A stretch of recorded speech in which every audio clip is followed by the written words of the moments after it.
J P. Nadda यांच्या बोलण्याचा अर्थ वेगळा काढला. राष्ट्रीय स्वयंसेवक संघाचा कधीही भारतीय जनता पार्टीच्या कामात हस्तक्षेप नसतो. राष्ट्रीय स्वयंसेवक संघ ही आमची मातृसंस्था आहे. जे.पी. नड्डा यांनी केलेल्या वक्तव्याचा गैरअर्थ काढला गेला. मनोज जरांगे यांच्या पाठीमागे मराठा समाज आहे. जरांगे यांनी आमचं कोणत्याही प्रकारचं आमच्यामध्ये वितुष्ट नाही. जरांगे यांनी लोकसभेच्या निवडणुकीमध्ये हस्तक्षेप केला नाही. राज्यात 45 पेक्षा जास्त जागा आम्ही जिंकू. पुन्हा नरेंद्र मोदी पंतप्रधान व्हावे यासाठी साकडं घातलं. देवाला साकडं घालाल तर मी आलोच, पण मी काही आज नवीन नाही आलो. मी गेले अनेक वर्ष पंढरपूरच्या वारीला येतो, पायी चालतो. आमचे आजोबा यायचे, वडील यायचे, आत्ता मी येतो. आणि त्यामुळं सतत येणारा मी विठ्ठल रुक्मिणीचा भक्त आहे. परंतु आता निवडणुका संपल्या आणि मोकळं वातावरण होतं, त्यामुळे कुठं बाहेर देशात गेल्यापेक्षा देवधर्म केलेला बरा म्हणून मी विठ्ठलाच्या दर्शनाला आलो.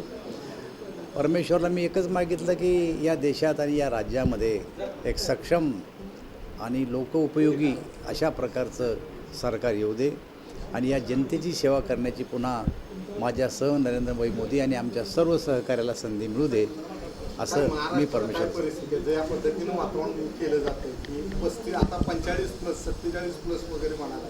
हे पहा, उद्धव ठाकरे 47 म्हणल्याशिवाय त्यांच्या कार्यकर्त्यांमध्ये मतदानाचा उत्साहसुद्धा नव्हता.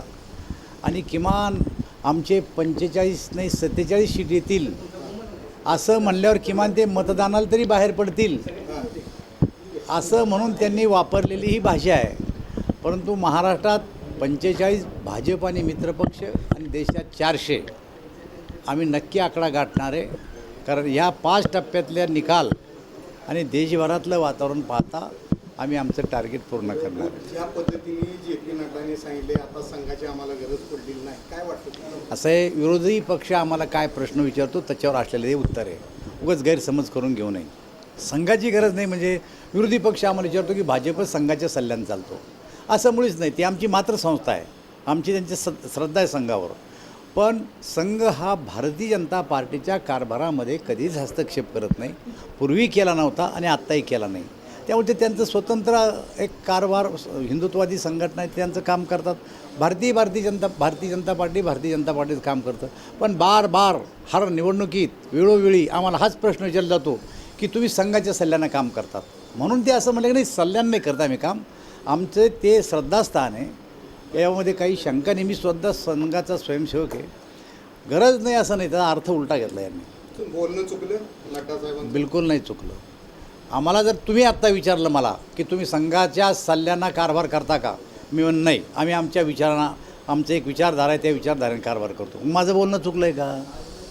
नाही. उद्धव ठाकरे जे म्हणले उद्या संघाला डुप्लिकेट म्हणतील. आता असं आहे ना, उद्धव ठाकरेला असं वाटतं की भाजप आणि संघामध्ये काहीतरी वितुष्ट निर्माण करण्याची आपण भाषा जर वापरली तर असं काही होतं का, हा त्यांचा एक प्रयोग आहे. पण हा प्रयोग यशस्वी होणार नाही. आमचा संघावर पूर्ण विश्वास आहे, संघाचा आमच्यावर पूर्ण विश्वास आहे. पण त्यांचं कार्यक्षेत्र वेगळं आहे, आमचं वेगळं आहे. ज्या पद्धतीनं मनोज जरांगेंनी सांगितलेले आव्हान दिलेले, मराठवाड्यातल्या मुंडेंना आव्हान केलेलं आहे, तुमच्या बाबतीत तुमचा तर मतदारसंघ होता जालना, काय वाटते, काय जरांगेचा इफेक्ट किती जाणवतो? असं जरांगे आंदोलन करते. त्यांनी सुरुवातीला सांगितलं की लोकसभेच्या निवडणुकीमध्ये आम्ही हस्तक्षेप करणार नाही, विधानसभेला मात्र आम्ही निवडणुकीमध्ये उतरू, आमची ताकद दाखवून देऊ. तर मला असं वाटतं की या निवडणुकीमध्ये जरांगेनं काही कोणाला आणा आणि कोणाला पाडा अशा प्रकारचा रोल नाही केला. त्यांनी स्वच्छ सांगितलं होतं ना, सत्ताधाऱ्यांना पाडा. हे बघा, कोण कोणाला कसा प्रश्न विचारतं त्याच्यावरून समोरच्याचं उत्तर येतं, त्यापैकी ते उत्तर आहे. जरांगेतून तुमचं जमण्यासारखं नाही आहे भाजपचं, ज्या पद्धतीनं फडणवीसांवर थेट आरोप होतात. जरांगेचं आमचं भांडणच नाही मुळात. त्यांचा लढा हा आरक्षणाच्या बाजूचा लढा आहे आणि त्यामुळं ते त्यांचं काम करतात. आमचा आणि त्यांचा कुठेही वाद झालेला नाही. पोलिसांनी केलेल्या लाठीमाराच्या संदर्भात त्यांचा रोष आहे. आता सरकार म्हणून पोलिसांनी लाठीमार केला आणि तो लाठीमार का केला याबद्दल जरांगेचा रोष आहे. आता एकंदर या लोकसभेनंतर जरांगेशी काय चर्चा होईल? असं हे सरकार सतत त्यांच्याशी चर्चा करत आहे आणि पुन्हाही चर्चा करेल. चर्चेशिवाय प्रश्न सुटत नसतात.